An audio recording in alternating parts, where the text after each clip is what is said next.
So here I am in real life and live, and very happy to be here. I know our regular listeners get tired of me saying this, but we just live in exciting times. I mean, maybe it's because I'm getting older. I'm not sure. With all the technology and the way the world is today, it's becoming one world, and at the same time, it's becoming a more scary world in a lot of ways. So it's the informational age, and that's what we are on this show. We are information for you, the automobile buyer, driver, how to maintain your car, how to get the best lease price, the best purchase price, how to get the best car. And the reason there is a place for us in this information world, it almost sounds primitive talking about cars today, but the reason there's a place for us is because there's millions and millions of cars all over the world. And there are millions and millions of older cars. And this acceleration, a hyper acceleration in artificial intelligence and all the other sort of things, it's only happened the past few years. So you're driving, I guess you could call it an old-fashioned form of transportation, and you like to know about it. I maybe 20 years from now, there'll be absolutely no need for us to talk to you. Of course, I won't be here to talk to you in 20 years, but it's going to be like a roller coaster ride. And we're here for a lot of our regular car owners. And I'm not trying to put you down. I mean, most of us are regular car owners. You're driving combustion engines or maybe a hybrid, but you're not driving probably, some of you are, electric vehicles. And very, very few of you are driving autonomous electric vehicles. Of course, this is where personal transportation business is going. It's going to personal autonomous electric vehicles. It's fun to talk about those too, and we will talk about those just like we'll talk to ChatGPT.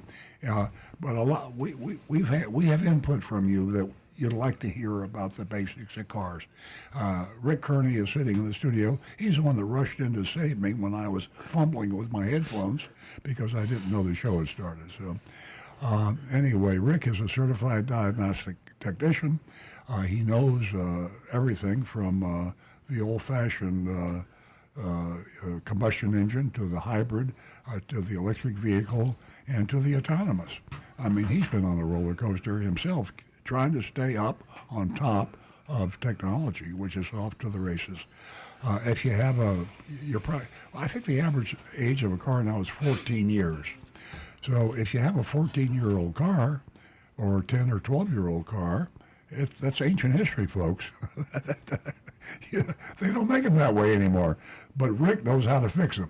In fact, if you have a autonomous EV, Rick can tell you about that too. But he's staying on top of what has to be done to maintain his position as an expert. I mean, it's not easy to be an expert in 2025. And I guess maybe it never has been. But nevertheless, he is in school half the time. I exaggerate slightly. But he can answer any question about maintaining or repairing your car.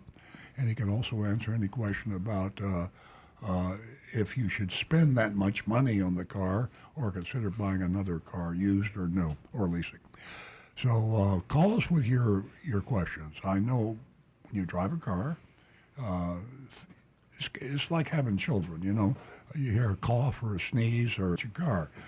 You hear something you don't like. You smell something you don't like. There's all sorts of symptoms.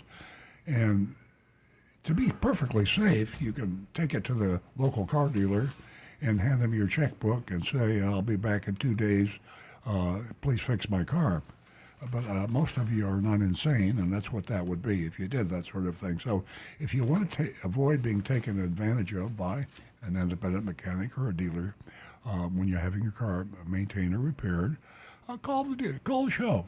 You can call us at 877-960-9960. That's our telephone number. That's almost an old-fashioned phrase today, isn't it? Telephone number. Does anybody ask they say, what's your cell number? Anyway, 877-960-9960. 877-960-9960. Nancy Stewart, sitting across the table from me here in the studio. She's in charge of seeing the I Quit Yakking, and we try to answer your question. So when the phone, we have a phone call, and Nancy just gave me the sign. Yeah, good morning, everyone, and welcome. Ladies, $50 for the first two new lady callers. We have Howard on the line. We'll go straight to the phones. Good morning, Howard. Yo, Howard. Hi, how are you doing? We're doing Good morning well. to you all. Pleasure talking to you. I have two questions, one for Rick. I'm considering changing going from the Camry to a Corolla. I want to know how much cargo space will I lose in this trunk? From Camry to Corolla,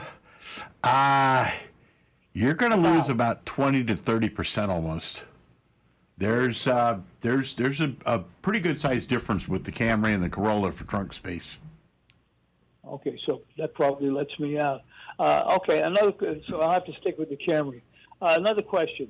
I used to see when I went for a hot drive, I would stop the car, and then the water would come out from the bottom, from the air conditioner. I don't see that anymore, but there's no smell or anything, so I wonder what's happening. Anymore, it seems like the ACs have gotten so efficient that the water, the condensation we used to get so much, a lot of it just drips out as you're going down the road, and you really don't see as much of it anymore. It's weird because I know it used to be like 10, 15, 20 years ago, a car would park and you would see this huge puddle form underneath it. That always bothered me. In fact, it still bothers me because my car still does that. Yeah, because you get that massive puddle. But it seems like they've redesigned the AC boxes in such a way now that they just don't hold that extra condensation. It's like the efficiency of the unit is so much better that they just don't seem to drip that condensate anymore. Yeah, well, I was trying to figure out that maybe there's something wrong, there's something blocked, but I have no smell. So I guess you just answered my question. Ah, cool. That's why you're an expert. Thank you very much. Thank you, Howard. Okay. Great hearing from you. Have a good one. I'll talk to you next Saturday. Thanks. Our number You here too. is 877-960-9960. Take advantage of that. You can give us a call. You can also reach us on our text number, which is 772-497-6530. And don't forget your anonymous feedback.com. Later on in the show, I'm going to talk about some exciting news about robotaxi and the availability of it in, so many places like San Francisco, Las Vegas, Houston, China, South Korea, all over the place. So there's an interesting story just recently that Earl and I saw last night, I believe, on the nightly news, and that was about the robotaxis and teenagers being more comfortable in a robotaxi than they would be with their parents or even themselves. And they were, I believe that was in Houston. Arizona, I think. That was in Arizona? Yeah. Yeah, so we'll talk about that later. We have our mystery shopping report coming up and so much more. Again, our number is 877-960-9960. And Nikki is a young lady that has communicated with me off the air and her dilemma that she has found herself in. And I have to tell you, she has really taken good care of herself. Knowledge is power, and she certainly has a lot of knowledge.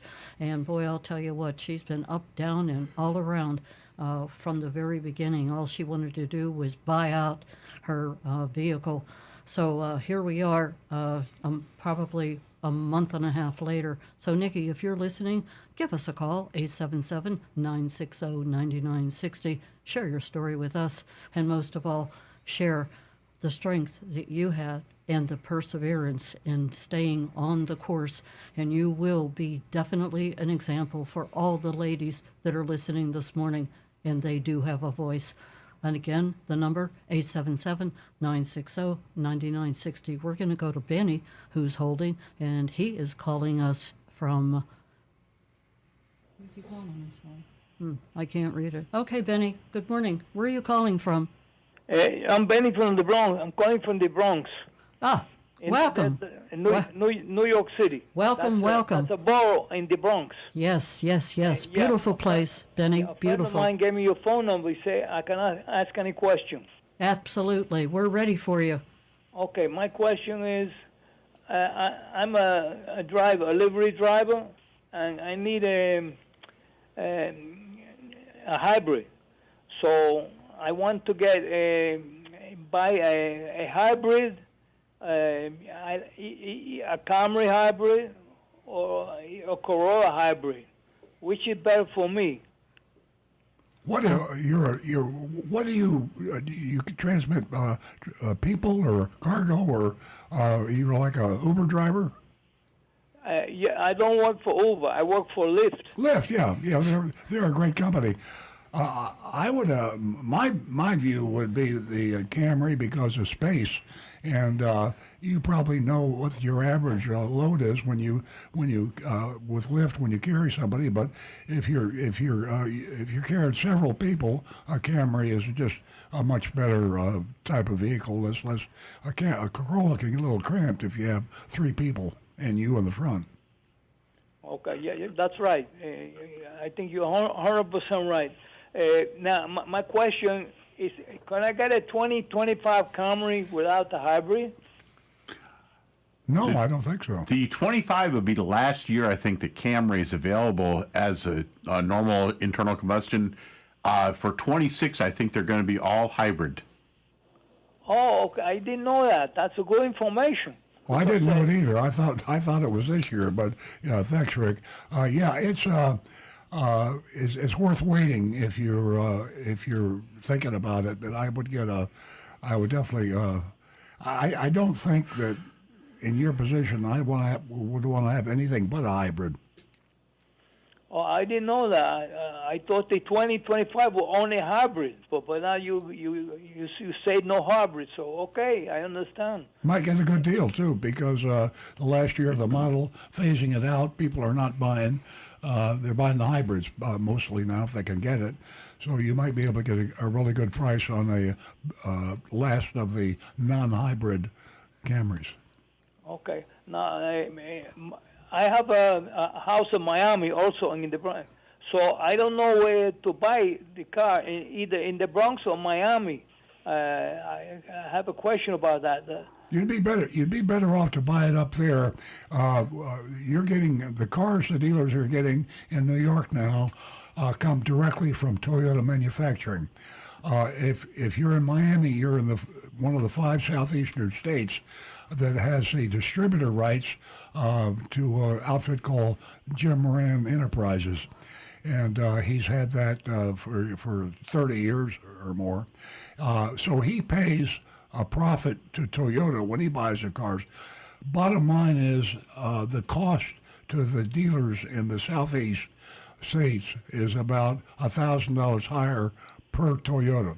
So you're going to be passing along that cost increase to you. If you negotiated and you did as good a job buying your car in New York as you did down here in Miami, you'd save $1,000 to buy it in New York. Yeah, my friend told me. He said the dealer in Florida, they're all crook except you. That's what. No, he told me that. That's why I'm calling you. Well, thank you. I am honest, but unfortunately I'm so honest. I'm telling you, don't buy the car from me, because the dealers, if you can negotiate the right price, I would. Do they have Costco in New York? I'm sure they must. Yes, of course. Are you a Costco member? Yes, I am. Okay. Say no more. What you do is you go online to Costco and you tell them the car you want to buy. If you're a Costco member, they give you a very good price, and you can take the price you get online with Costco, and you go into the Costco Toyota dealership, Costco member approved Toyota dealership. They'll tell you where it is or who it is, and they even give you the names of the salespeople that are schooled on the Costco program.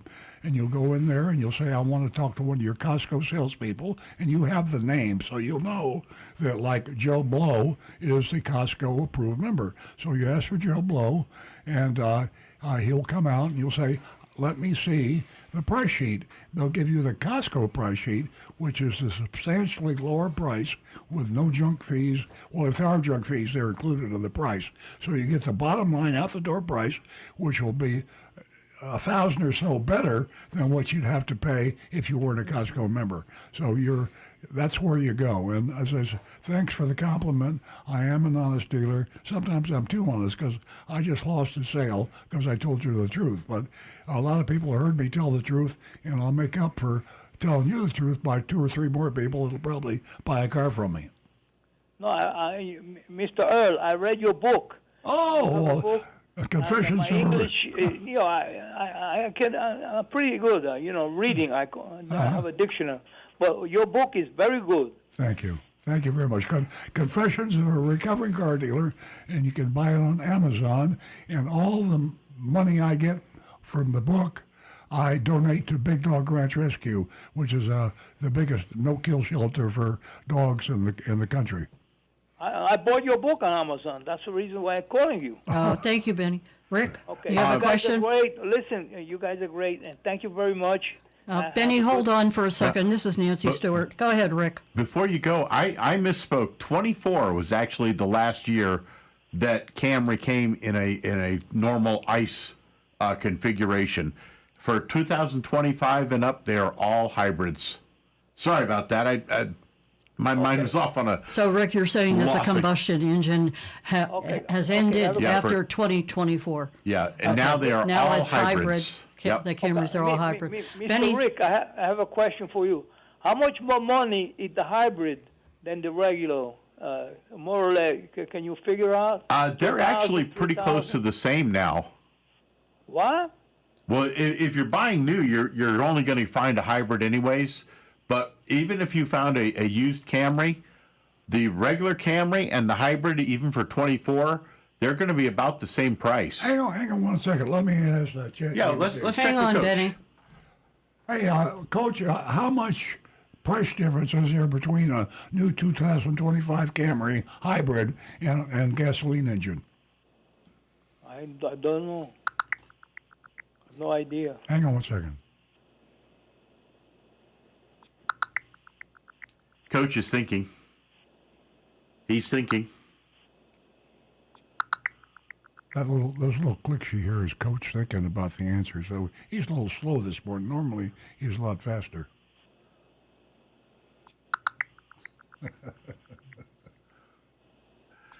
So the price, Benny, if you're still holding, we're trying to get the price from ChatGPT for you. Did I stump you? Do you know the answer? Sorry, Benny, we're all kind of a little out there today, it seems. Oh, Coach, I'm going to have to cut you off. Silence on the radio. no worries. I'll have that info ready for you next time. Let me know if there's anything else I can help with. Okay, Benny, ChatGPT couldn't give us the answer to the question that you had. Thank you so much for calling. Good luck with your next purchase. Our number here is 877-960-9960. You can text us at 772-497-6530. Don't forget your anonymousfeedback.com. I'm sure by now everyone knows about the letter that Earl wrote to Jeff Bezos. And it was in response to wanting to become a used car dealer. And new car. And new car. Okay. I didn't have that last week. Okay. So anyway, I'm not sure whether Jonathan has the letter available for the audience. Well, there's a lot of But you can take a look at my letter, and it's pretty exciting, and we're still waiting for an answer. I'm going to put this down. A lot of people Jonathan? might not know that I've asked Amazon, and a lot of you do know that Amazon is selling Hyundais now in several states. They will eventually be selling Hyundais directly to you in all the states, and they will be adding other new car dealers. The letter to Jeff Bezos was to ask that we be considered as the next Toyota dealer that they add. And I think eventually, I hope it'd be good for you, the listener, and the car buyers out there, if you were able to go on Amazon and buy a new vehicle, any new vehicle you wanted. Right now, it's only in some states, and it's for only Hyundai and Genesis. Of course, that's a luxury version of a Hyundai. So if we get accepted, it would be quite a big thing, because if we did, all the Toyota dealers would also be accepted. Yeah, definitely. And you ask yourself why, how, all the questions that anyone would ask. Earl's commitment to transparency really aligns perfectly with Amazon's reputation, and I can't think of anyone else who could do a better job, if that's possible, because perfection has definitely been achieved by the recovering car dealer. So stand by. When we get the news, you'll get the news. Our number here is 877-960-9960. Text us at 772-497-6530. We're going to go to Barry, and he's calling us from Tampa. He's a regular caller. Good morning. How are you, Barry? Good, thanks. Good morning, everybody. My question today is about the data that my car collects. When I bought my 25 Toyota Camry in March, it came with a capability called Drive Pulse. And for listeners who aren't familiar with it, this was a feature in Toyota's phone app that showed recent trip history on a map, including the time, any aggressive cornering, braking, and acceleration events. And it was available for about a month, and then got discontinued in April. And so now that Toyota app only shows where I'm parked. But in that little span of time, my car demonstrated that it's capable of collecting and reporting all sorts of data. So I would just as soon still be in on that. As a car owner, do I own this data or not? And is there a way to get to it by some other means? There is, and basically it would require a technician with a TechStream type scan tool, because it's basically Toyota keeps this information pretty locked down in their computers and in the computer of your car. It's only available by connecting a TechStream scan tool to the car, and then we can pull up what's called the record of behavior. And this is stored in multiple different systems, which each system records its own behaviors for that system. But yeah, it will tell us if you've had excessive braking, hard braking, hard acceleration, and gives us a pretty good idea of how you're driving the car. Now, obviously, this can be used in nefarious ways if they wanted to, but for a true technician, this gives us the ability to try to track down diagnostic abilities so that we can see ways to help us figure out if there's a problem with the car. If you come in with a concern on your car, by having this information, it helps us to determine what might cause that problem. I think, Barry, as you said, Barry's concerned, correct me if I'm wrong, Barry, is you're worried about maybe you're in an accident or something occurs, and the lawyer suing you wants that information. And the question is that allowed in Florida or here in Tampa or other states, or is it a federal thing? Is that law allow a lawyer, a plaintiff's lawyer, to get that information and use it against you? Well, I have actually. Go ahead. That's one thing, but I just, as an owner of the car, I just kind of like to see over time, am I driving better? Am I driving worse? What are my habits? That kind of thing. And it used to be kind of neat. I could do that for a few weeks, and then it went away. I'd like to get it back somehow. Yeah, as the owner of the car, you really wouldn't really have access to it But without. when do you have access through the technician? Right. In other words, could he go into a Toyota dealership and say, I'd like to find out about my braking, my acceleration, my stopping, and those things that I might be able to improve on and make the car, my driving the car more safe, because maybe I'm inadvertently going too fast or braking too fast. Please give me my report card. Yeah, I mean, it could be done. Yeah, definitely. okay. The answer is yes, Barry. You can take it to a dealer, and the technician can give you that information. It's not confidential as far as dealers are concerned. Yeah, but of course, bound to be a charge associated with that, I would imagine. Any idea what that would be? Probably like an hour's labor, because I mean, you'd be asking a technician to take the time to come and pull all that data and basically go over it with you. Yeah. Yeah, get a quote up front. That's like anything else. Go in there and ask him, and then maybe take it to another dealer and say, "Will you do it for less?" And shop it around, and then minimize your cost. Well, I know there's a lot of third-party technologies that can track where your car is. All kinds of different ways to do that, and so it seems kind of silly to have to duplicate what the car already can do, but.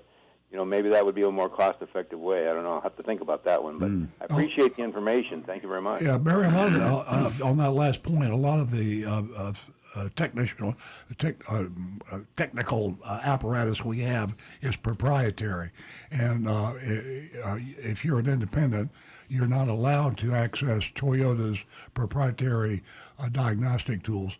I think that's bad. I think that it should be public because you're tying the buyer of the car to the dealer to repair the car.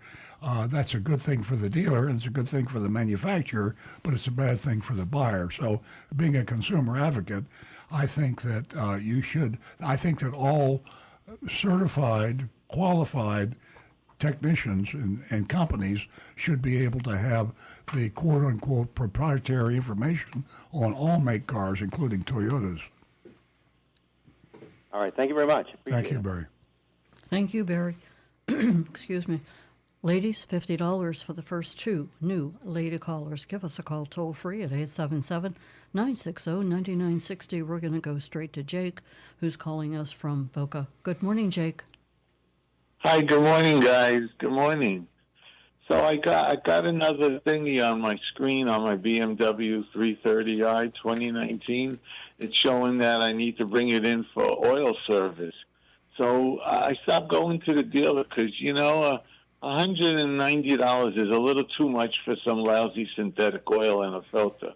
Yeah. So I brought it into one of those Jiffy Lube places. Mm-hmm. And they did it for $100 plus taxes, and everything is fine. So I just looked at when I brought it in last year. It was June 19th, and I only put 3,800 miles on the car. Do I really need to get another oil change now? Generally in Florida, it's especially in our environment, it's recommended once a year or every 10,000 miles on synthetic oil for most manufacturers. Some have different levels that they recommend, but having an oil change at least once a year is actually a pretty good thing because of the humidity that we get, the water vapor that gets into that engine, it will contaminate the oil. So it's generally thought that about once a year is a good idea. Oh, okay. I'll go ahead and do it. It's not a whole lot of money, and I really haven't had to dish out any cash for anything that's breaking. So I'll go ahead and do it. Thank you, guys. Sure thing. Right. You're Thank welcome, you. Jake. Thanks for calling. Okay, we're going to go to Deck. Are you still there, Deck? Hello? Good morning, Deck. Good morning, Nancy. Good morning. Good morning, Nancy, Earl, and Rick. Hi. I have a question, please, for Rick. By the way, for $100, I'd rather go to the dealer than go to whoever else. I know who you want to, but anyway, that's just my opinion. And I never met a dealer like Earl Stewart before. They're so honest up there. They're very straight up. And that's in reference to the other gentleman. Well, thank you Anyway, very much. Thank you. I have a question for Rick, please. Rick, when I got my 24 Corolla Hybrid, which we love, there was no spare tire. I'm funny about spare tires. I think they have the pump in there. And what would be if let's say I bought a spare tire from a Nissan, and it was a 5-lug 55R16, would that automatically fit on the Corolla? I don't think so. It's going to depend on the measurements for where the lugs are placed and the center hub of the wheel itself, where it mounts on the hub of the car. I would have to check into that, but I don't think Nissans are going to naturally match up with a Toyota wheel. My recommendation really is I would simply go to like any local automobile shop or even a dealership and ask them to find you a simple steel wheel from LKQ. And LKQ is a nationwide company. It's called Like, Kind, and Quality. And what they do is they sell parts from basically junk cars. It's recycled parts, but they can get you a rim, and then you can buy an inexpensive tire and have it put on there. And it won't cost very much to do that, and you'll have that available spare tire. But make sure that they get one that properly fits your car. Okay, one last question, please, Rick. Sure. That 91H, it's 20515 or 16, and then it says 91H. Does that signify something that it's on the tires, on the Dunlop tire on the Right. car? Yeah, the 91H part is basically giving you the speed and tread wear ratings on the tire as for how long it's going to last and what speed that tire is safe to drive at. And for most passenger cars, pretty much any rating on the tire is going to handle up to like 105, 110 miles an hour, and you're never ever going to need to go that quick anyways.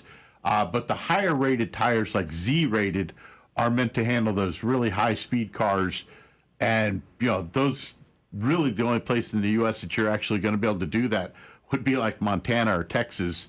You get a nice long open stretch of highway where nobody's around, but even then, technically, folks, it's still illegal. Yeah. No, that wouldn't come into play with me. I stick at the 55.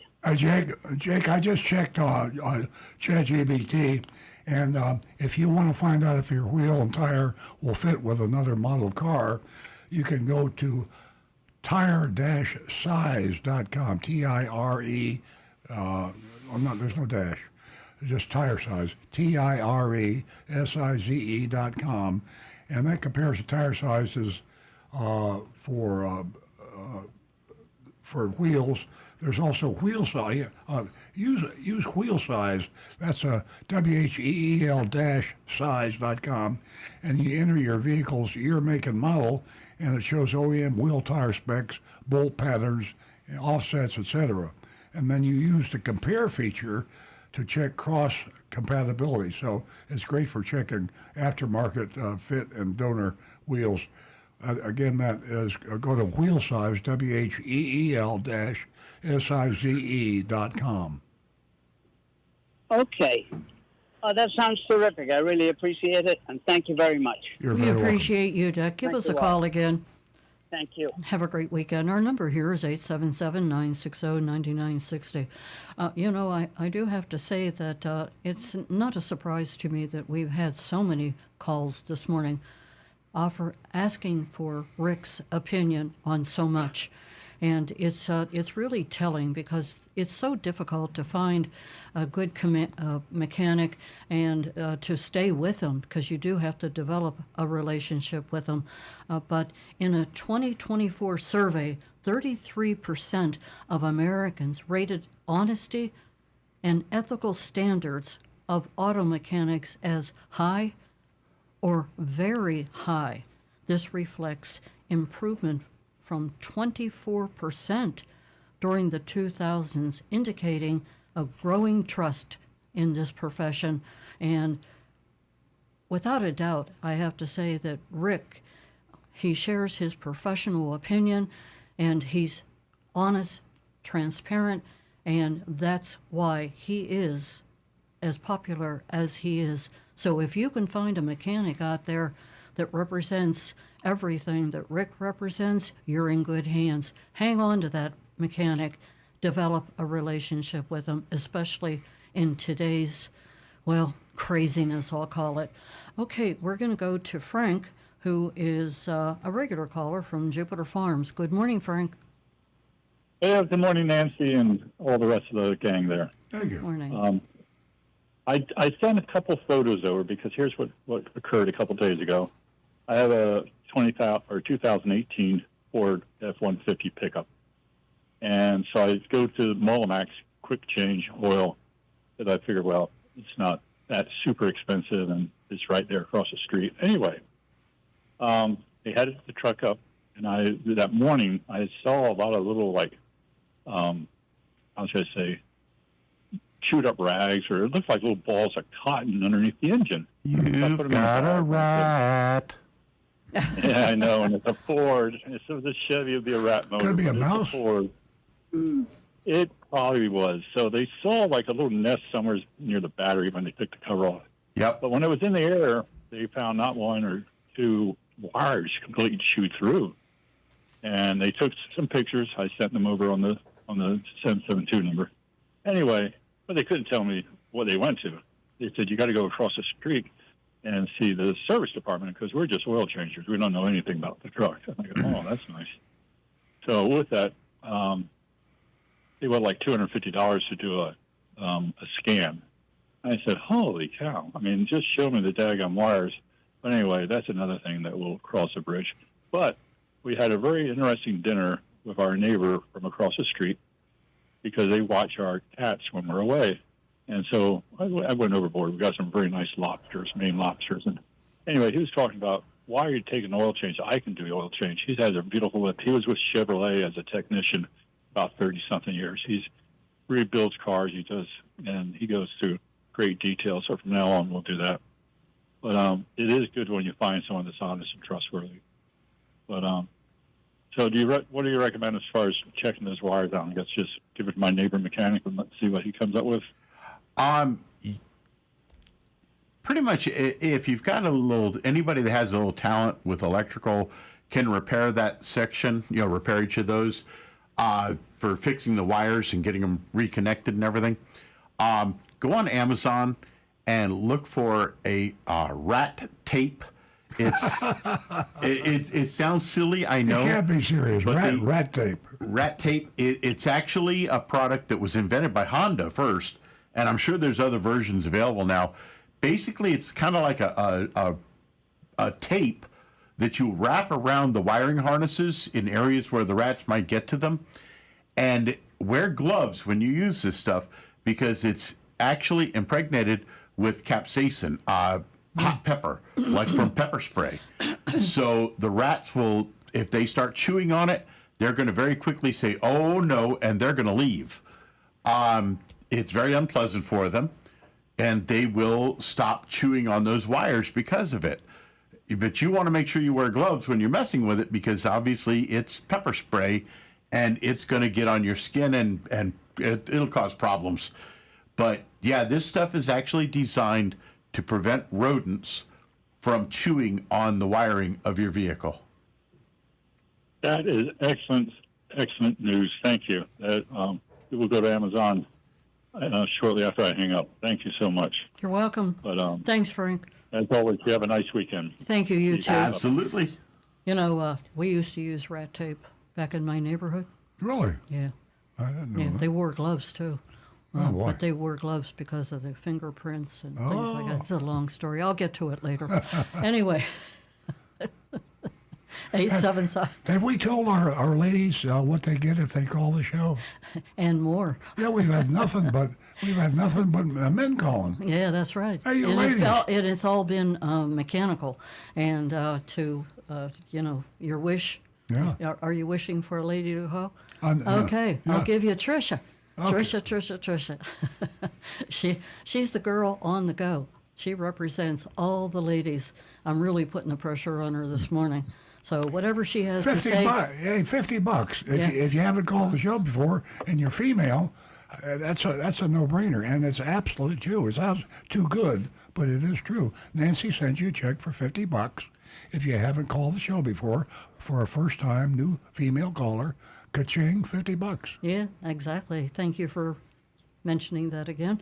And as I said, Tricia calls us, and there's a lot of women that are listening to Tricia. So she sort of opens the door, gives them, encouragement. Encouragement meaning, just letting them know that their voice should be heard, and it's important that it be heard. So, with all of that said, introduction to the no other than Tricia from Boca Well, Raton. a lot of. Well, The floor is yours. a lot of pressure, but I love it. So I'm gonna, excuse me, I'm gonna continue with this, ladies. Listen to Earl and Nancy. When was the last time you got paid $50 for talking for 5-10 minutes? Come on, ladies. What? How much more incentive do you need? When was the last time? Right? Isn't that true, guys? Very When much was so. the last time you got, right? $50 for just talking, right? Exactly. And I I'm got- passing I out got a lot of $50 one information. time if I'd stopped talking. And yes, that's right. Well, That's right. I have offered you. I have offered you, Earl, Yeah. $50 at home. to shut up, and yeah. I even said $100 if you stop talking about ChatGPT, because we talk about ChatGPT 24/7. Okay, let's go on to Tricia. I want to know. I want to know if that worked. No, No, they can't stop me. Can't stop me. but you already knew the answer, Trish. All the women out there know the answer. It's Yeah, universal. you got. Maybe you got to offer him more. You know. Anyway, I want to. Well, hopefully the ladies will call in. Just one question. Anyway, talking about honest, repair people, and I want to give a shout out to an alignment guy, because I went to get tires. I found out maybe my alignment was off due to uneven pressure. I'm sure you would agree with that, Rick and Earl, right? You know, my car pulling to the right a little bit. So I went to this new alignment guy that down in Margate. Now, several reasons why I want to give a shout out to this guy. First of all, his alignment price is way below anybody else's. It's only $96 when other places are $120 or $150, right? And guess what? He doesn't charge you for checking the alignment. As you know, Earl and Rick, many places will charge you $30, $40, $50 Yes. just to check your alignment, right? Yeah, absolutely, yes. Well, this guy doesn't check Yeah, it. I mean, yeah. doesn't charge you to check your alignment. And number three, he was honest. He didn't fudge the machine. He didn't fudge any numbers to make it seem like I needed an alignment, because we know guys could do that. Repair shops could do that and make it look like, right? Make it look like you need an alignment when you really don't. Tricia, you must have been listening to me and Nancy, because several days ago I said to Nancy, do me a favor and call these dealerships, call some dealerships and ask them if they charge for an alignment. And she called, and she could not get an answer. She was transferred. She was put over to one of these canned motorized sort of answering systems. Yeah. And she was talked to service advisors, maybe a service manager. But how many calls did you make? 6. I think 6 or 7. 6 or 7 calls, and no one would. So They wouldn't commit the themselves. bottom line is, if you ask a question, do you charge for this, and they won't answer, they've answered, because if they won't answer, they're going to charge you. And as you said, Tricia, there are a number of places, honest places, they will give you a free alignment check, and they will have a printout, and it will show the specific measurements of your 4 wheels, which will say your car is either in alignment or not. And that way, if you know when you don't have to pay, and then if you do have to pay, then you ask the second question: how much does it cost to align the car? So that's where the dealers and a lot of the independents now are getting you to charge you just to check. And the reason I'm going on about charging to check, most dealers today, most independents today, have the equipment, very, very modern equipment. Well, all you have to do is drive the car across the equipment. You drive it through, Rick, 2 or 3 miles an hour slowly, and after driving it, clunk, clunk, clunk, clunk, you automatically get a printout that shows your exact measurements on those 4 wheels. So that's what you should do. And Tricia, thank you so much for bringing that subject up. Well, I guarantee you I don't have any secret microphone in your house listening to your conversations, okay? All right? Well, we're going to look I anyway. guarantee- But anyway, can I give this guy's name and number for Please do. people to use? Yes. Okay, yes, because I'm telling he's 1 in a million, because every place that I called charges to even check an alignment. Yeah. All right? Yeah. Now, this guy is in Margate. He's called JC Auto Repair. His name is Javier, and his number is 954-906-6187. Very good. Okay? And Totally honest. I got the printout. Okay? So that's what I want to Let me repeat give you that. guys. Yeah, I was just about ready to say, Tricia, 954-906-6187. Javier. Correct. Yes. Javier. Thank you Yes. so much, Trish. Very honest, great, no charge to check. You know that's 1 in a million, right? Absolutely, absolutely, just like Rick is. Okay. Right. Okay, Trish. Have a beautiful. Thank you. Thank you, and have a beautiful weekend. Thank you. The same to you. Give us a call toll free at 877-960-9960, or you can text us at 772-497-6530. Did you know that Toyota plans to launch up to 7 new electric vehicle models in the U.S. by 2027? And also that includes the SUVs, the pickups, premium vehicles. It is just going to be an exciting time. So that's the latest on electric vehicles. Also, I believe that the tax credit has been eliminated on electric vehicles as of, was it last week? No, it's a few months. It'll be in a few months before it's finalized? Yeah, it's Okay, I think 4 or 5 months. Yeah. They've been talking about it a lot. If you're thinking about buying an EV, we're seeing EV sales dropped off, and then when they start talking about the tax credit being eliminated, they picked up again. People are starting to buy to be sure to get the tax credit. I'll get that exact information for you, but you've got 2 or 3 months to decide what you want. And as you know, they say the tax credit is going to be eliminated, but a lot of the tariffs that are talked about, they go in, they get changed, they get dropped, they get added back. Total chaos as to what tariffs are going to go in when. And when they go in today, they can come off tomorrow. So we're operating with a lot of doubt. But the latest word is that your EV tax credits will be in effect for another 3 or 4 months, and I'll get you the exact date that they go off.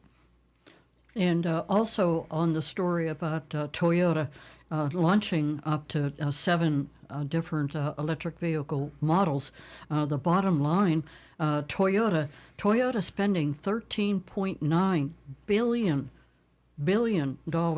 on a battery plant, and it's going to be amazing. They're no longer talking EVs; they're in the trenches. We're going to go to Marty, and Marty is a regular caller, and we always look forward to talking to him. He has always share some fantastic news with us. Good morning, Marty. Hi. Hi. I have a question for Earl. Excuse me.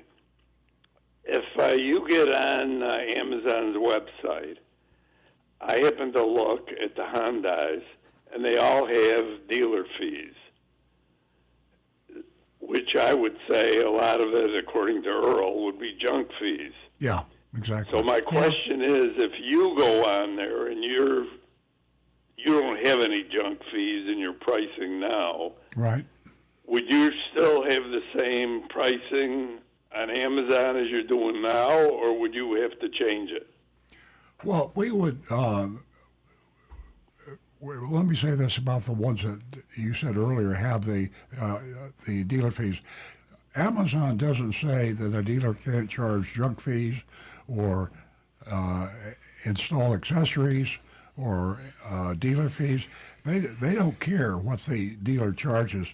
All they care about is that they put the total price out the door on their website.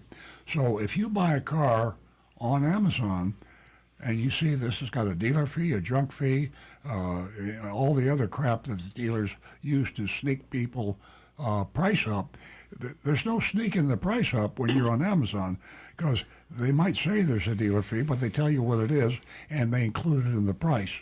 So there's nothing wrong. This sounds kind of silly, but it isn't really.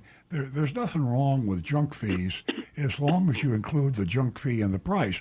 But if you have to include the junk fee in the price, there's no purpose in the junk fee. The purpose of the junk fee is to sneak up the price when you think you're paying a lower price. Right. So, I mean, my point would be you look at Amazon's price, and then you go to a dealer that is not listed with the Amazon. Yes. And see if you can get the price lower. Yes. Bingo. That's called the free marketplace. And a lot of these people that are being critical about this they talk about fixed pricing and everybody's got to pay the same price. I've never advocated that.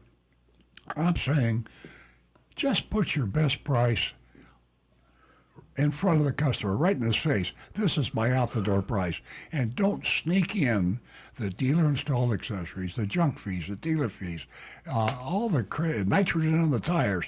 Don't surprise me after I've come all the way into your store to buy a car and find out there's $2,000 more than what I thought it was. If you want to brag about your nitrogen in the tires and your junk fees and your dealer fees, brag about them, but include them in the price. That way I can take that price and I go to 6 other dealerships and say beat it and beat it with the out-the-door price. That's what all other manufacturers, not all of them, but most of them do. If you want to buy an Apple Watch, if you want to buy something at Target, if you want to buy something at Walmart, if you want to buy something at Costco, you get the out-the-door price. But you don't have to buy the car. You take that price and you shop it all over the place. And that's competition. And that's the way competition is the consumer's best friend. Okay. Well, that's just logical to me. Yeah. I originally didn't think they're going to have all this other junk stuff in, but they do. Yeah. Yeah. But like you say, they're noting it in their price. Yeah. So it'll go away because when the reason they still have it in their price is because it's only on Amazon that they give the total. When you go to a non-Amazon Hyundai dealer, they're going to have the junk fees, the dealer fees, the nitrogen of the tires and all that other crap. They're going to have that hidden until you get into the business office, the F&I office. You think you bought the car, but you haven't. And you say, oh, come in here, we need to do the paperwork. Well, the paperwork is going to cost you $2,000 on top of what you thought you were paying for the car. That's the way all dealers operate today, virtually all dealers operate today. So Amazon is a breath of fresh air. It's the only place in the world that you can get an out-the-door price on a Hyundai. And hopefully all manufacturers will join up with Amazon. And if Toyota joins up, I'm asking in my letter to Jeff Bezos, let me be the first one.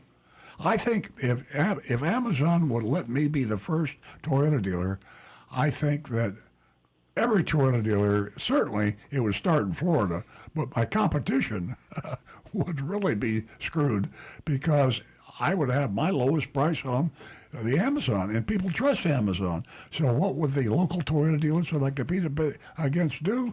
They have to cut their price, and they're praying to God I don't get approved by Amazon. So that's I'm having a little fun with this, but I still want to get approved, and it'll be actually a bad thing for me because what happens now is I give them my out-the-door price, and then they go to another competitor and they trick them into thinking they have a lower price. and they don't even know they are paying more because they go to the business office and they sign a bunch of paperwork, and when they come home and they come out of the ether, they say, "Oh God, this cost me $3,000 more than I thought." Right. All right, well, let's put it this way. Once you get on Amazon, the other few Toyota dealers in West Palm Beach are not going to be happy. Well, they won't be happy, but they're either going to have to join or go out of business because Right. you can't fight Amazon. I mean, let's face it, that's the 800-pound gorilla. Amazon is the place to go, and almost everybody in the world checks Amazon's price before they buy anything. Yeah. Hey, Marty, they're good. tell me this. How many dealers do you think are happy with Earl? Let's forget I'd say about none. Yeah, let's I'd go say back none. 30 years. Okay, we don't have enough time. The That's list why I is too drive a long. bulletproof car. All I can tell you is if you want a Hyundai, first check Amazon and then go to Napleton. Yeah. And then you'll see that obviously Amazon is going to be cheaper. Exactly. Yikes. Yeah, I'll tell you what, pay attention. That's all I can say to the listeners out there, to everybody. And Marty is a living example. Marty. Educated consumer. He has knowledge and he shares it with us. But ladies and gentlemen, pay attention. Marty, you might not have been listening earlier, but you would have really enjoyed it because you call up and get on me all the time about ChatGPT. So when the show first started, ChatGPT had a stroke, or I'm not sure what happened to him, but we were trying to talk to him, and he couldn't answer a question, a basic, simple question. So ChatGPT, just like everybody else, has a bad day, and he's having a bad day on our show right now. Marty, That's can why you I stand talked in? to- It's all good. We all have That's those why- days. I'm that's always why here I to help talked out to- whenever you need. So just let me know if there's anything else on your mind. Oh, boy. That's why I like to talk to Rick. Okay. I've still got a pulse. Yeah, he usually can answer the question. I Yes. was going to call in and tell him about the Camrys. He answered it. One more funny thing. ChatGPT, and I've got him on mute now, so you can't hear him, but I can. He heard me talking about him, and he said he was sorry. We all have bad days, so he's apologized to you. I just want you to hear that. Okay. All right. Have a good weekend. Thanks, Marty. We'll talk to you again. 877-960-9960. And our text number is 772-497-6530. We have a mystery shopping report that we're going to get to just about 9:30, and it comes from Agent Lightning from Tennessee. It is an interesting mystery shopping report, so stay tuned for that. We're going to stay with the phones, and we'll talk to Ken, who is calling us from, I believe he's calling us from Michigan. Hi, Ken Asher. Wanted to thank Earl and crew for that consumers report that I got from you for that subscription. Oh, you're welcome. That's a wonderful magazine. Last week I emailed you information about dealers charging for key fobs, where they would only give you one key fob with your car, and it was on the U.S. Sun, an article, and so some dealers have thousands of key fobs that they've kept because they only give people one key fob. Then they charge them an extra up to $1,000 for a spare key fob. Yeah, there was an excuse earlier because with the microchip shortage, key fobs, I guess, got a lot of microchips, and so what the manufacturers did, including Toyota, said, hey, if I sell a person a car, I can just give him one key fob, and I'll take that other key fob that I used to give him, and I will keep that when they lose the key fob and come in. So that was kind of an unnatural situation. And you don't surprise me to think that a lot of dealers collected the other key fob and tried to turn around and sell it. That's pretty low under the. That's about as low as you could go, but it doesn't surprise me. You want to hear a little interesting note? Okay. Sure. Most key fobs for about the past 5 years, now I know this for a fact with Toyota, once they are programmed to a car, you cannot program them to another car. The key fob itself is locked only to that one car. However, there is equipment that can be purchased that you can actually basically blank its memory so the key fob can then be reused. However, that's rather expensive and hard to come by.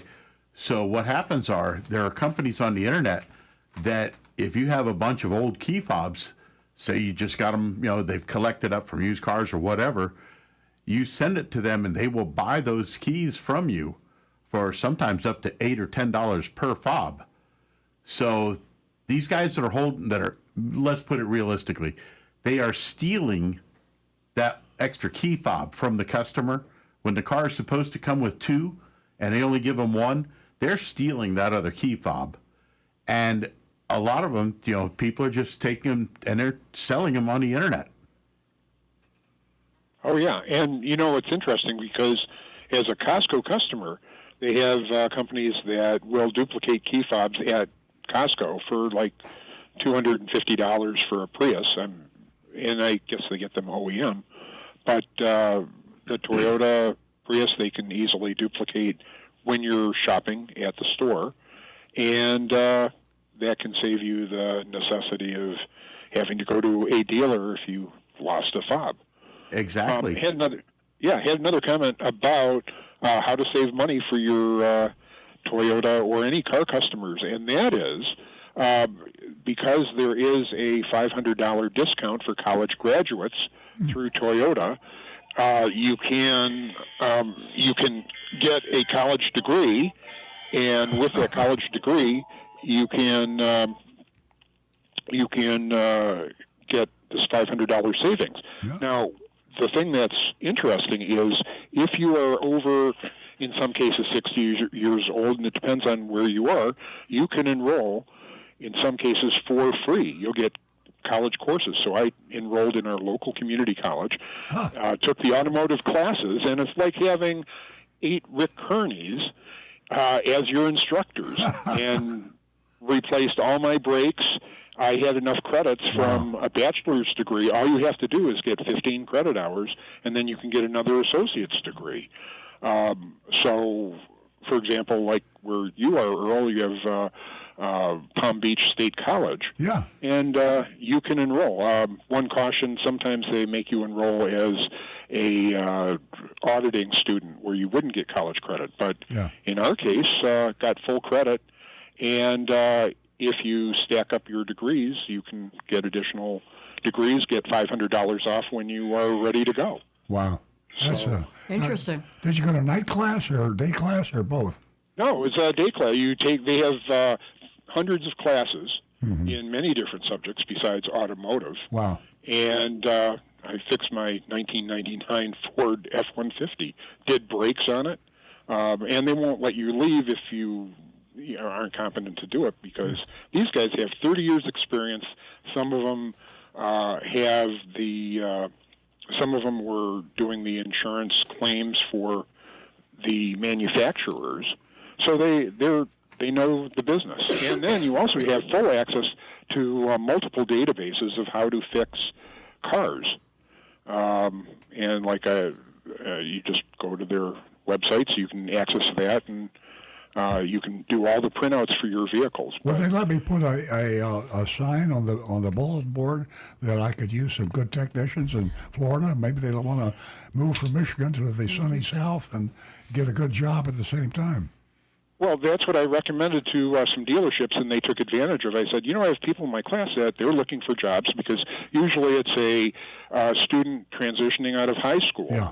and they want to become a mechanic, and so they want to learn the ins and outs. And I mean, it's a complete 2-year program where you could do transmissions, you can do brakes, but it's worth everybody, especially if you get it free, to become a college student as an emeritus student above age whatever in the state, 50, 60.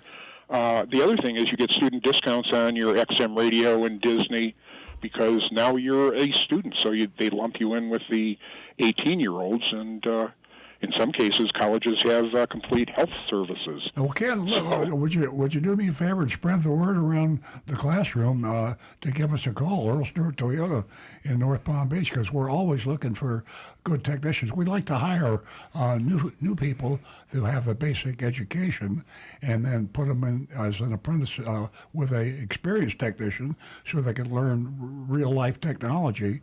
But I'd love to talk to some of them. I appreciate it.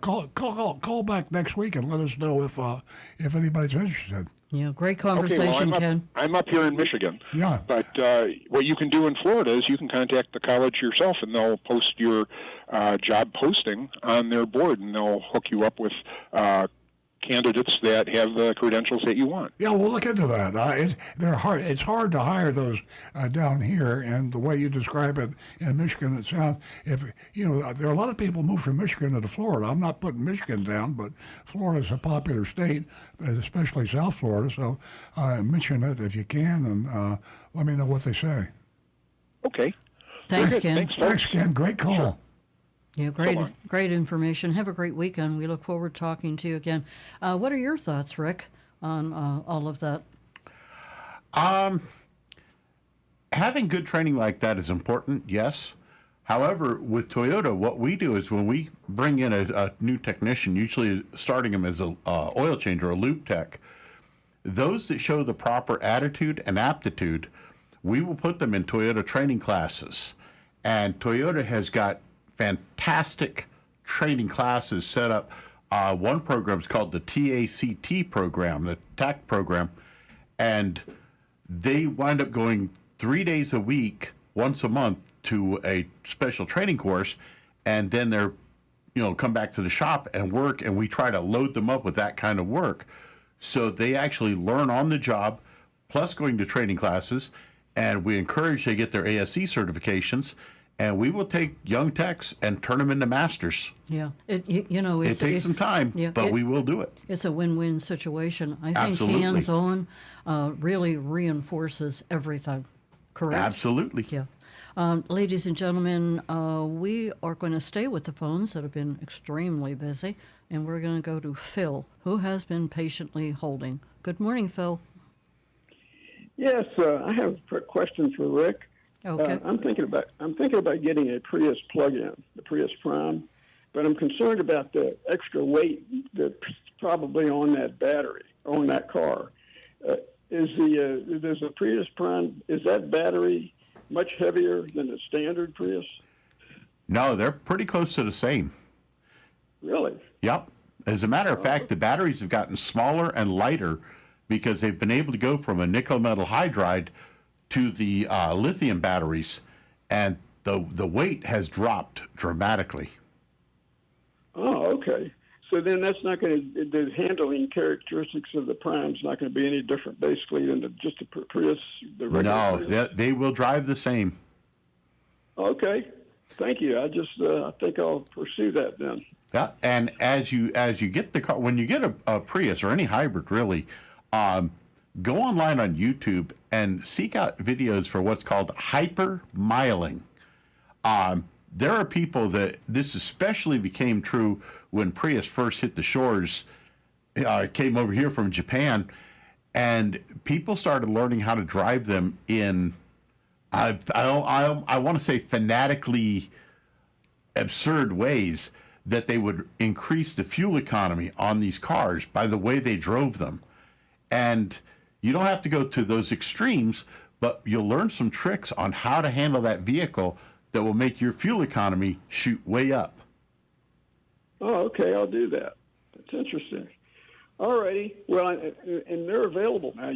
They're there for a while. You couldn't even see what a Prius Prime looked like. But yeah. Your dealership had about 3 on the lot the other day. Yep. Yep. So that's good. I'll check that out. Appreciate it. Absolutely. Appreciate it. Thanks a lot. Thanks a thank lot, you. Phil. Thanks for being part of the show. John from Palm City, sorry I couldn't get to your call. Give us a call next week. We so appreciate you every week. We are now going to shut the lines down, and we're going to go to Rick, who, well, he's got his hands full this morning. Stu will not be able to make it. And Rick, the Anne Marie text. Yeah. First, I have a comment from Tom Steckel who says, "Tell Earl congratulations on Amelia Stewart. Just curious if the hospital charged a pre-delivery service fee and doc fee for the birth certificate." Well, that's my youngest son's second daughter, and it gives me an opportunity to make a confession. I spelled her name wrong, and I want to apologize to Emilia. I called her Amelia. I was hoping she was going to be like Amelia Earhart, but so I just I put that on Facebook, so 1 million people got the wrong first name, and. Yeah. And it's Grandpa's fault. When you can listen to the podcast on this show, Emilia, I apologize for calling and you it's Emilia. It's an exciting time, isn't it? We have two new births in our family, and that is Amelia and that is Kay. That is, well, amazing. Well, congratulations. Thank you. That's awesome. And it's amazing that, not to be, well, the truth be told, people our age, Earl 84, me 82, they're not alive to see great grandchildren, and we're so fortunate. And I just want to let the audience know how blessed we know we are. With all of that said, Rick? Okay. We have one here. Kim Appreciates Life on YouTube. She says, does a Prius Prime plug-in qualify for the EV credits that are ending September 30th? And I don't think it will, being as the Prime is a hybrid and not a true electric vehicle. I don't think they get the tax credit for that. I think you're right, but I'm not sure about that either. I'm sorry to say.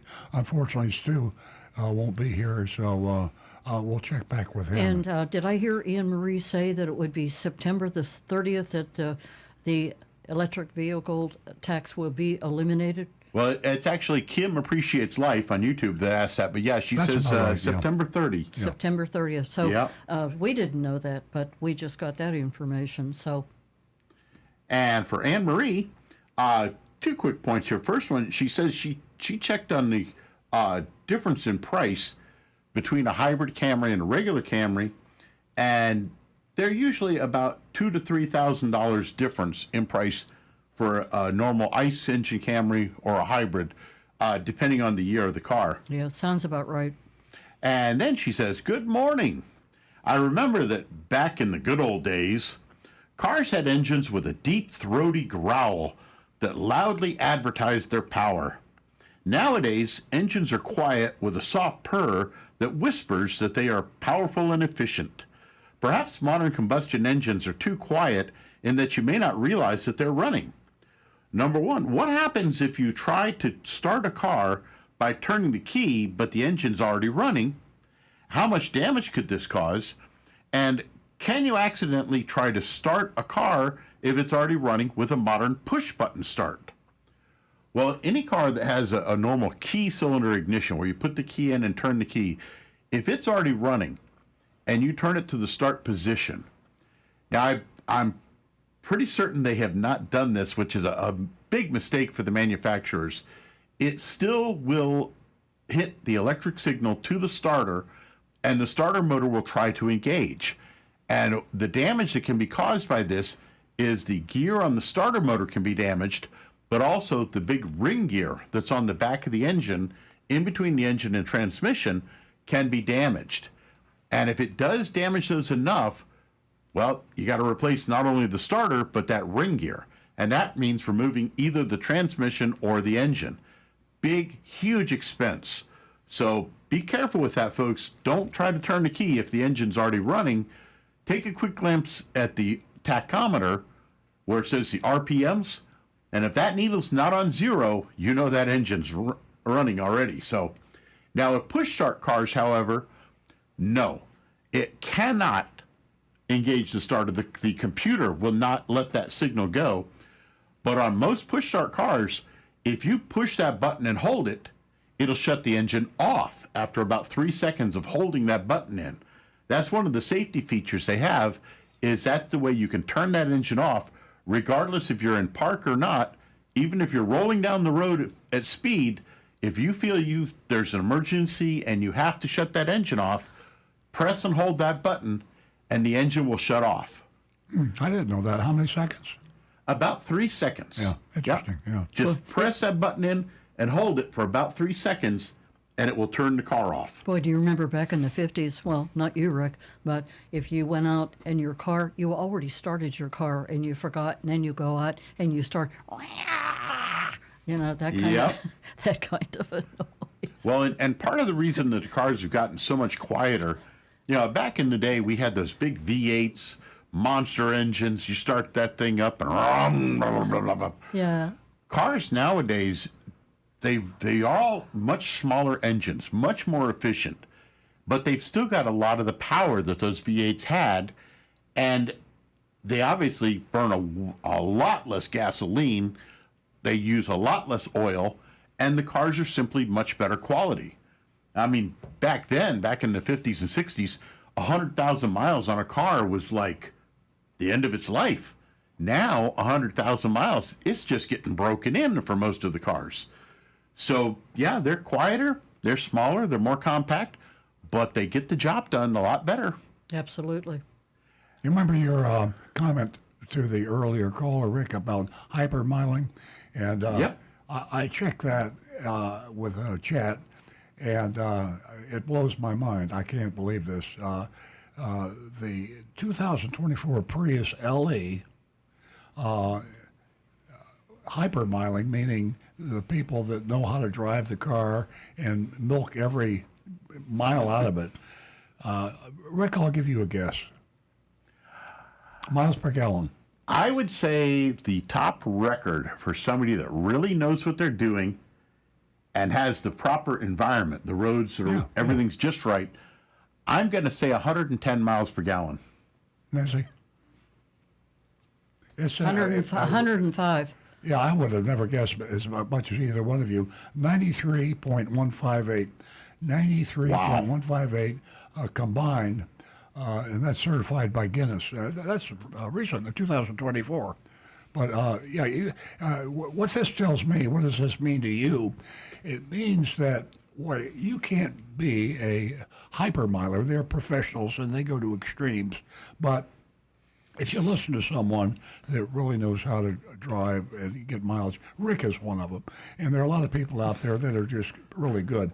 And, I remember Rick telling me one time, if you feel like you have an egg between you and the accelerator pedal, just don't treat the accelerator pedal like it's a nail and your foot's a hammer. Just you want to tap it. It's very receptive and gentle and nice. So if you use a kind of a featherish approach and think about your mileage all the time, I've done this when Prius first came out. I used to get nutty about mileage.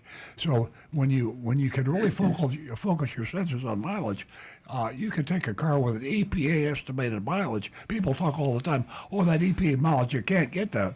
Let me tell you, if you drive carefully, you can get better than the EPA mileage that you see on the Bernini label. And here's proof. Guinness record on a stock Prius. There was no modification here. 2024 Prius LE, 93 miles per gallon. My personal best, and I'm not nearly as crazy as some of those guys are, but my personal best on a 30-mile trip driving a Prius, it was a customer's car that they didn't think it was getting the right mileage, so I drove it home overnight with their permission. 74 miles per gallon. You did better than that, don't you remember? Well, that was a special one. That was the modified Prius we had. That was a plug-in Prius, and we got over 110 miles per gallon driving that car. Yeah. That was amazing. Yeah. That was an amazing time. It's I drove it all the way to Washington. Washington. Yep. Yeah. You know, it's amazing, you know, how a driver can affect their vehicle. Oh, God. You know, and that's all I can say. It just, you got to treat the car, well, with care, like Yep. the guy said. You know, John from Palm City, I'm sorry I didn't get to your call. I certainly hope. Well, Jonathan has reopened the lines, so you have time to call before the mystery shopping report. So let's go to Roadrunner Steve, who is on the line. Good morning. How are you, Steve? Oh, good morning, everybody. Me. How's that? That's the real horn. Oh, Okay. I thought it was you. You were talking about that rat tape. Is it X-rated? Nope, it's rated P for pepper. Yeah, okay. Well, I had when they brought that subject up, that was a good subject. I use this stuff that's called Repels All. It's a spray. Animal repellent prevents grazing, nibbling, chewing, gnawing, and browsing damage to plants and property. It's environmental safe and biodegradable. Won't harm plants or animals. How about bears? Nice. Bears and tigers and lions and everything, huh? Yeah, well, it shows you. Well, once you brought that up, see, I keep my car in the storage unit, so I'm going to spray this stuff in my engine bay. So that was a good call about the rat tape. There. Interesting. Very interesting. I wonder if I could spray that in the right outside the back door, like on the patio. Yeah, probably. But the funny thing is, I get nervous when I drive my Roadrunner, so I'm driving on Boynton Beach Boulevard. Coming the other way was a Ford Model T. So we each beat horns at each other. So I say, wow, this guy got that. I could imagine if he runs into problems. But it's good to see those cars on the road, even on a Saturday morning. Yeah. It is. Yeah, With it is. that. Yeah, we see a lot of them. I see some beautiful. They look like they're brand new. They take really good care of them. Yeah, on our early morning drives. Yeah. Yes, definitely. Yeah, they go. There's about 15 of them that go to a coffee morning somewhere. I forget where they go to. Yeah, they have like a little cult, and they all Right, gather. Okay. Okay, I just wanted to, let everybody know about that Repels All instead of the tape where you gotta, tape everything up, wear gloves and all that stuff like that. But that was very good conversation about that. Yeah, I like the idea of the spray because you can really get that all over in the engine compartment then to cover all the wiring quickly and easily, and it'll help prevent them from getting in and like chewing up the air filter or the matting under the hood. How bad does it That's smell? great. How bad does it smell to us people? I mean, if you spray too much on there, is your car going to stink? Or? Yeah, that's something I would have to test though. Yeah, that's true too. So just a dab here, a little dab there. A little dab will do you. Yeah, so to me it smells like garlic bologna for some reason. So I don't know. It smells like what? Garlic bologna. Really? Yeah. But it says the ingredients are fish meal, fish oil, magnesium silicate, magnesium sulfite, sodium. Oh, here we go with these words: azote, urea, vinegar, water, and wintergreen oil. I think the wintergreen oil is the main product that would keep the animals away from that. Interesting. Now, that wouldn't bother me because wintergreen's a pleasant odor for me. Yeah, definitely. Yeah. Okay, and Rick, how many miles did you get? Was that all downhill with the wind and back? Nope. That was in Florida, flat roads, but I did enjoy a really nice drive along the beach coming to work that morning. Oh, okay. No traffic lights that way. Everybody stay safe and well. We'll all talk next week. Thanks, David. The show's not the show without you calling. I appreciate Yeah, it. absolutely. And now I know we about. gotta work on that greeting meat sometime in the future. Yeah. Yeah, we'll meet for a garlic bologna sandwich. No. If you do, it got to be on an onion roll. Just so it's really I good. knew you would say that. Hey, Steve, do you ever purchase Spam? Yeah, I like it fried, but I like it fried burnt. I like when it's crispy. Ah, yeah, definitely. Right Very there. tasty. Hey, thank you for calling. You do make the show very colorful. Thank you, everybody. Stay safe and well. Have a great weekend. You too. Okay, the phone lines are shut down officially. They've been down for 20 minutes. No, Jonathan, he turned the phones back on, and because we had John from Palm City calling, and we couldn't get to his call because there were so many, so we lost him. So I wanted him to call back. So Jonathan was kind enough to extend the phone lines. Did he call So he back? opened. No, he did not. That's because nobody knew we turned them back on. Anyway, time is of the essence. Let's move on. Your anonymous feedback. Earl, do you have anything for us? Anonymous feedback. I don't have any anonymous feedback. Okay, Stu usually takes care of that. Let me check what here. about you, Rick? Well, I got a couple of comments here. South Florida two-step. Now, he keyed in on the idea of trying to start a car that's already running with the ignition key. And he says the camera crank sensor will not allow double start events. That's true on some cars, but on a lot of others, that starter circuit is simply a straight-on circuit. So when you turn the key, there are some cars that it'll let it try to do a double start. But definitely not a good idea even to test that, because you can cause some real bad damage very quickly. So it's something to be careful of. Great news. Paul texted in. He says, it'd be nice if the show focused more on car buying. Now, well, I understand your thoughts there, Paul, but it's we kind of go where the callers take us. He says, I recently rented a Toyota Hybrid during a vacation, and in the process, Hertz sent me a list of available cars to purchase. I got curious. I happen to think the Corolla Hybrid is probably the best value in a new 50-mile-per-gallon vehicle for $26,500 MSRP. What I found curious is that Hertz rental car sales were showing 38 available 2025 Corolla Hybrids from Orlando to Fort Lauderdale, all priced at about $23,000 each plus tax, no dealer fees. It sounds like a fair deal for a new car with low miles and 2 years left on the factory warranty. And yes, that's very true, Paul, that you can get a great deal on a rental car. However, but he said new car, so I'm confused. Well, no, he's talking about these are Hertz rental cars, 2025 Corolla hybrids. Yeah, those are used cars, right? They are used, yes, priced at about $23,000.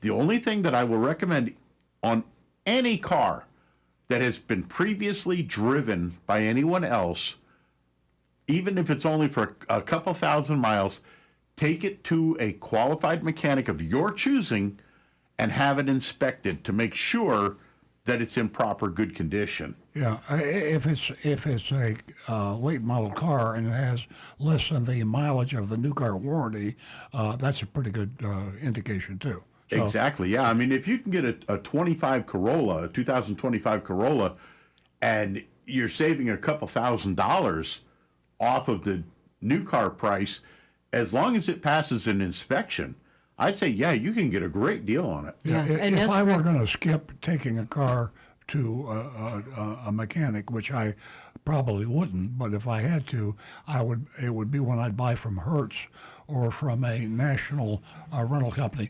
The big companies like Hertz and National they're publicly traded. They are under the microscope at all times of the regulators, and Enterprise is another example. And I've never been aware of a nasty problem with a national rental car company selling a used car. Generally, I recommend those outlets as typically getting a pretty good price. Hertz, for example, they went crazy when the electric vehicles first became available. They bought way too many of them, and they couldn't get rid of them, and they had to sell them, and they took millions of dollars worth of a loss, and those were really good buys. So put rental car companies at the top of your list when you're shopping for a used car, late model used car. Yeah. Yeah. You know, my experience with purchasing a car from, I'll say, Enterprise many years ago, you know, the first thing that I did was check it out because you can imagine how many drivers that car had. But the end of the story was good because it ended up being a great car that I had for a long time. So that's a great advice. Rental cars for the older folks are reminiscent of high mileage. I don't know. I don't remember, to be honest with you, but 50 years ago, I don't know how many miles rental car companies put on their cars. I think they typically kept cars longer.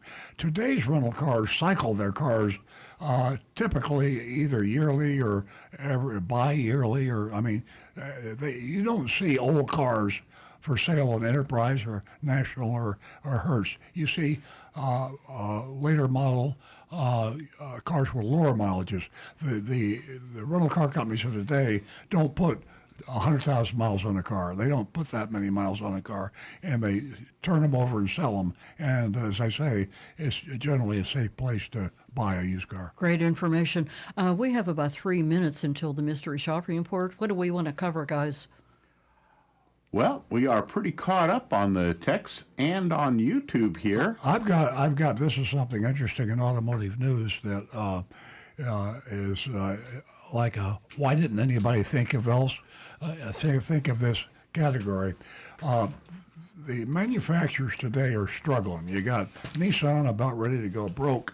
You got Stellantis about ready to go broke, and you got a lot of other ones out there that are teetering. We know that 5 years from now, 75% of the makes and models that are are for sale today won't be around anymore. There's going to be a massacre of manufacturers.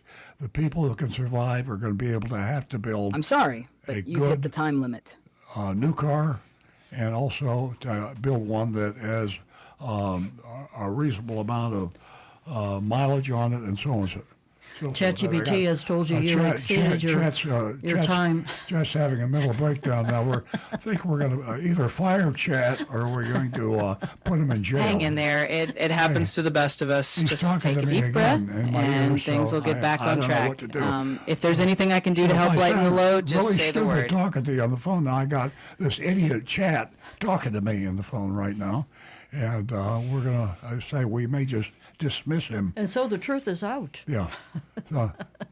Now I forgot what I was talking about. What was I?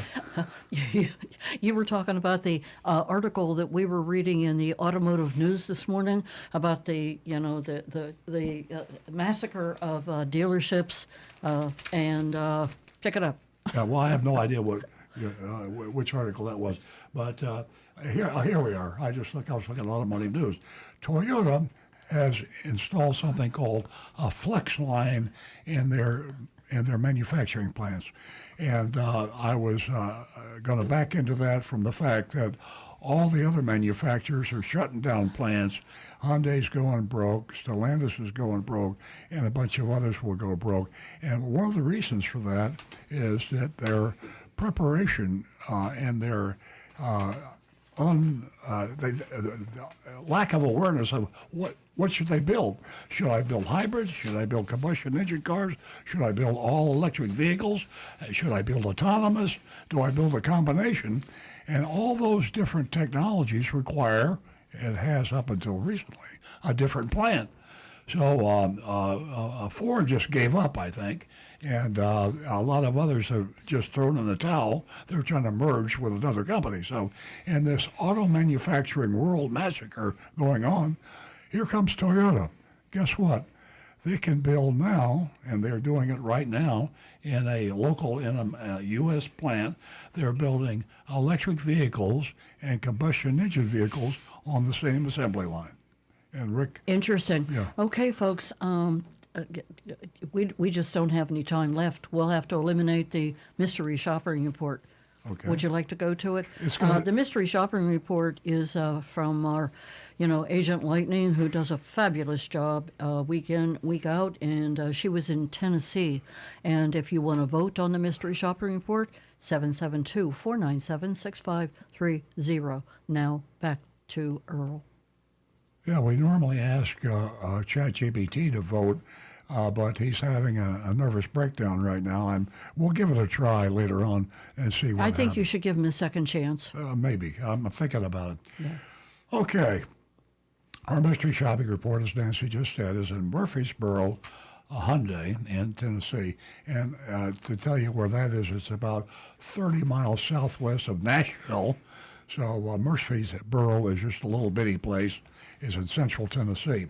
And when we shop these places, typically they seem to do a better job, treat the customers better with a little bit more honesty than the big city stores like in South Florida, which I call the Sodom and Gomorrah of car dealerships. I'll be speaking in the first person as if I were Agent Lightning going into a Tennessee dealership for a Hyundai dealership. I arrived mid-morning and was greeted by a salesman named Muhammad. He welcomed me and asked if there was anything he could help me with today. I replied, I'd like more information on that new Palisade XRT out front. It was a new 2025 XRT, full-wheel drive. MSRP was $45,705. That's pretty low MSRP for a vehicle today. Monroney label, here's a star, was right in place, and there was no addendum. So that's two positive things about this dealership, small-town dealership. He pointed to confirm he was getting, the salesman pointed to confirm he was getting the right keys, and I mentioned, I saw you're advertising 0% financing. Mohammed responded, I don't think that applies to the Palisades, but I'll check with my sales manager. When I read that, I said, that doesn't sound right. Mohammed started the vehicle, but due to how it was parked, I couldn't get it out, or he couldn't get it out, and so we just didn't go on a test drive on this vehicle. He then asked, are you military? We offer a discount. Now, this is one of the subterfuges that car dealers all over do. I'm a little disappointed to see that even at a small town dealership that typically are a little nicer, but they offer, they advertise a price, but they tie it to a discount that's difficult to get. Now, you ask, why is it difficult to get a military discount? And that is because less than 0.5% of car buyers have been in the military. So, I mean, it sounds good because we think military, there's a lot of people in the military. Well, there are not a lot of car buyers. I mean, as a percentage of the U.S. population, adult U.S. population. 0.5%. 0.5%, yeah. So they're advertising a big discount, but you gotta be 0.5% to get it. So that's not good. But all the dealers do that, by the way. Yes. I inquired, as speaking in the first person, I'm the mystery shopper now, I inquired, do you have Costco pricing? Muhammad confirmed, yes, that'll work. I'm getting nervous again. We then headed back inside to his desk where he entered my details into the system and excused himself to speak with his sales manager. He returned a few minutes later, looking very surprised, holding a sheet of paper. Muhammad explained, we've never offered 0% financing on Palisades before.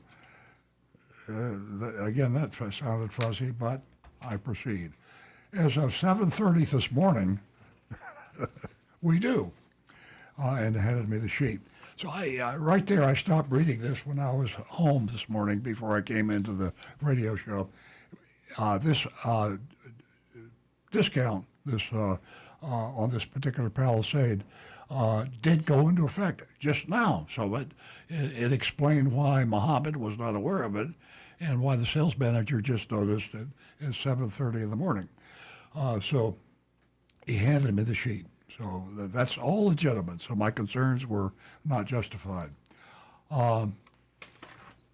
We're back now talking about Costco pricing. And I asked him to reconfirm it. I said, is this the Costco pricing? You mentioned online pricing when you put the paper down. Muhammad replied, let me double check. and returned to office to speak to Bobby, the sales manager. A few minutes later, Muhammad and Bobby returned with a new price, clarifying this is the Costco pricing. Okay, now it's confusing but honest so far, I think. And Hyundai also comes with a lifetime warranty, unlimited time and mileage. And of course, that's so old.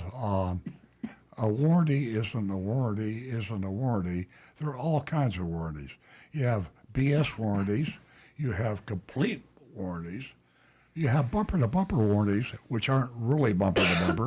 I mean, when you say, yes, this car has a warranty, the warranty might be on the radio and nothing else. And they find it acceptable to say this car has a warranty. So, again, you need to get the magnifying glass out and read any warranty they tell you have. So there we are. Unlimited time and miles. For what? You need to find that out. Okay, the top line was MSRP, $45,705. They discounted it, $1,435, and added back a $797 dock fee, and that's a junk fee. We see no other junk right there. The real discount was only about $600. Now that's not a good discount. The bottom line was $48,081.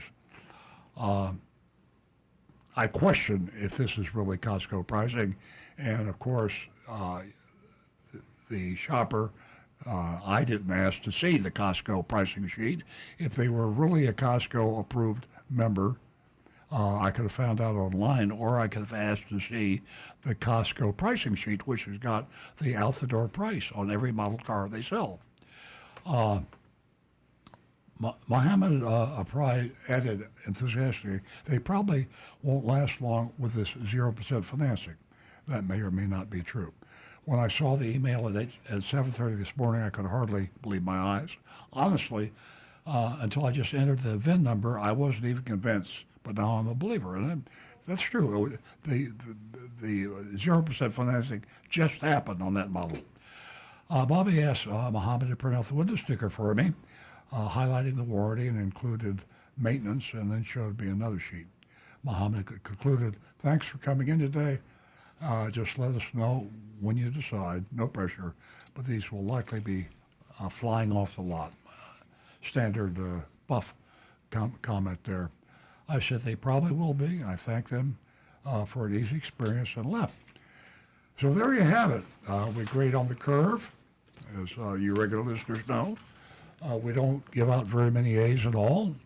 We try not to give out very many F's. And we try to look at relatively. If this dealership is relatively doing a good job, then a B grade would be really good. If this dealer is worse than the average dealer, then you want to give them a D. Don't go to an F without a whole lot of thought, or go to an A without a whole lot of thought, because there's just very, very few of them. And we try to keep the dealer list that we have on Earl Stewart on cars.com. On earloncars.com, online, you can go there and you can see our recommended list with a score, with their grades on the mystery shopping reports. And you can also listen to the mystery shopping reports online. So we'll go around now, and you can fax in. I don't say fax. That shows you how old I am. You can email in. You can text in. I can't email. That won't be fast enough. You can text in your vote.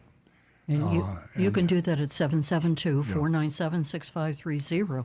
We really need you to vote. Yeah. Okay. Rick, what do you have? Oh, YouTube.com.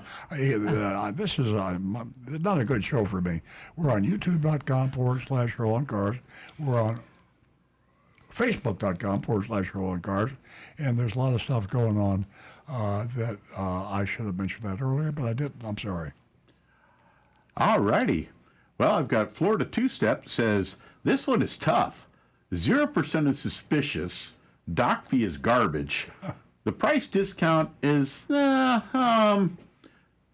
I guess. A lot better than average. Okay.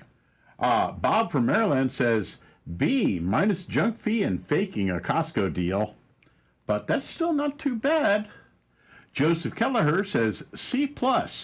Grade would be higher without the high dock fee. Over here we've got a whole bunch just jumped in on this side of the channel. Tim Gilliland says a tepid C+. Andrew Plasinski says A. Brian Sidlatko, it's a B for me.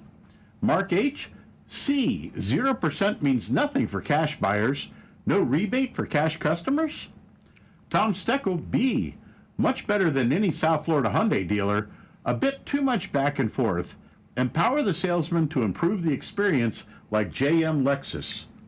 Quick side note, yeah, JM Lexus, they've got an A on our list, and they've earned it. That's one heck of a dealership down there. Thanks for Mark mentioning Smith, I'm giving the dealership a B. Johnny Z. Fradley, B. The 0% financing probably means less of a discount. Cram1624 says D. No real discount, $600.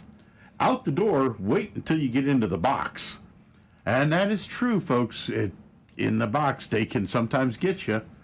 Let's see. We got Jonathan in Palm Coast says, first and foremost, if you want a vehicle at a great price, no need to go all the way to Tennessee. Earl Stewart Toyota is just down the road. We have to question whether they actually have the Costco pricing and veterans discount, but with the dock fee and straightforward selling, I'll give this small town dealership a B. And let's see if we got any others here. Yep, Frank, Jupiter Farms says, small town dealership is a refreshing positive change from South Florida dealerships. Grade B+. Myself personally, here we got another one. Doug Tesler says, Ella says B-. Meow. For me, I'm on a B+ level. I think they did pretty good. I like the way Muhammad and Bobby presented themselves, and the fact that they just kind of were friendly, the way it sounded to me, and they'll, a reasonably small dealer fee. Let me stop the dock you. fee, yeah. So I think pretty good. Let me stop you right there. I dropped the ball again. I just checked, and Murfreesboro Hyundai in Tennessee is not an approved Costco dealer. So they lied. Okay. Yeah, their grade just dropped to a C for me. Okay. Yeah, that's not right. Okay. You have any other votes, Rick? No, that's got them all right now. Okay, I'll go ahead and give you my vote. And, I expected more from a small-town dealership. I expected more. So with all of that said, and with the news that Earl just announced about Costco and them lying, and the dock fee, which, turns my stomach, I give them an F. Okay, I'm going to try to get a score from ChatGPT, a.k.a. Coach. Let's see if he's feeling better than he was earlier. Jonathan has it already. Coach, what's the score on the shopping report? What is your view of Murfreesboro Hyundai? Sure thing. Yo, Coach. What's the score on Murfreesboro Hyundai, the shopping report? Yeah, there's a pause. You have to. I gave Murfreesboro Hyundai an A- for their mystery shopping report. They provided a great experience overall. The only slight downside was that the actual discount from MSRP was pretty modest, but they made up for it with 0% financing and a lifetime warranty. Overall, they did a great job. Coach, let me tell you something that you didn't know earlier. This was my fault. The dealership said that they were a Costco-approved dealer when the shopper asked the question, and they lied. They are not a Costco-approved dealer. How would that modify your score? Got it. Thanks for letting me know. That definitely changes things since honesty and transparency are crucial. I'd probably adjust the grade down to a B to reflect that issue because it's important that they accurately represent their affiliations. Thank you, Coach. So it sounds like the coach, he doesn't mind dock fees. He doesn't mind any of the extra fees that go with some you of these can't, mysteries. But Coach is definitely wrong about the lying. You can junk fees. That's standard operating procedure. This sort of thing, and that's how you get yourself a C. But when you look a customer in the eye, and that customer asks you, "Are you an approved Costco dealer? And is this the approved Costco price?" and they lie to you and say it is, that's an F. And I think it changes everything. yeah, I haven't. I feel bad that I missed that. I should have checked that earlier and given that information to all of our voters. So my apologies, especially to our great YouTube voters. I can tell you right now that all of our YouTube voters would have given them an F too. So we're going to say. On our Mystery Shopper, do not buy a car. You voted, right? I'm voting now with an F. Oh, you're going to vote no. I'm Okay. voting with an F, and we will put them on the list. F.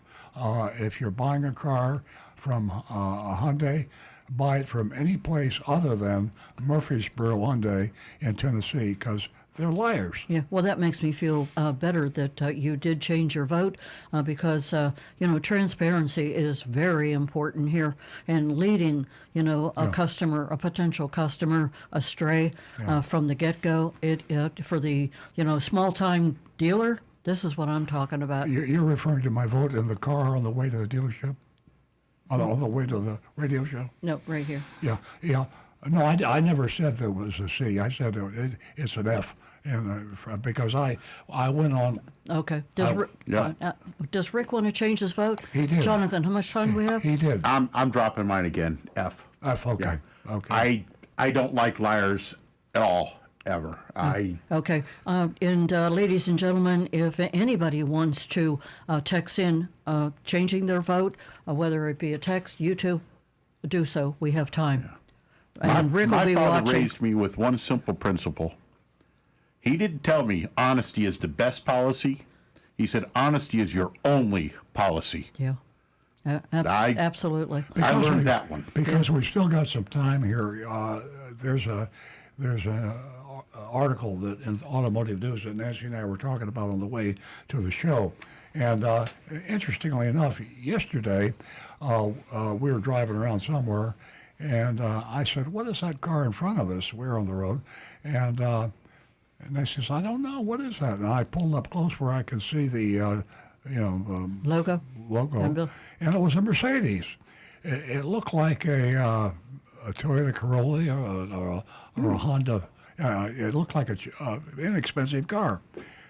So I said, "That's unusual. I never seen a Mercedes that looked like that."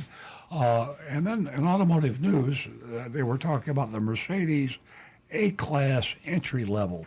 Now, I wasn't aware. Shame on me.